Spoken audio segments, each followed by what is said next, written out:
And our second question is going to be asked by rather Blant. Inshallah. Mr. Johnson, welcome. How are you? Doing well. Thank you. I hope everything is okay. And Jerry, also welcome. How are you? I'm doing good. Okay, second question from me. Mr. Johnson, currently you are an international student in Ankara, and you have been staying in Istanbul for some time. Could you describe why you prefer Turkey for your education, and what do you find appealing in Istanbul?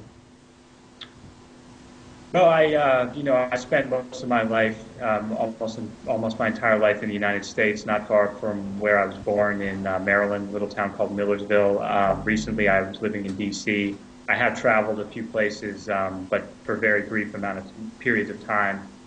And actually, I started off being very interested in Iran, and I know this is going to be very controversial as an American to talk positively about Iran now, but I read a book by Stephen Kinzer called All the Shah's Men that goes into the overthrow of Mohammad Mossadegh in 1953 and the U.S. and British involvement in that, and it made me so fascinated with Mossadegh in particular and with Iranian governance and culture, and because he goes into a lot more than just politics.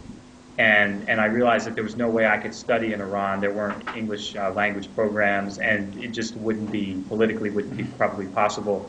And then I heard about this program with Hacettepe in Turkey, and the more I learned about Turkey, I actually was more interested in Turkey than Iran, but I hadn't studied it previously. It was never talked about really much at all in my classes in school. And I have to admit, and this is a really tough admission, before I learned about this program, I didn't even know who Ataturk was. And that just shows you America, the kind of education we get. But now I'm absolutely fascinated with the country, and I'm very, very happy to be here, and I'm glad I didn't choose to study anywhere else. Thank you. Thank We you love our country as well.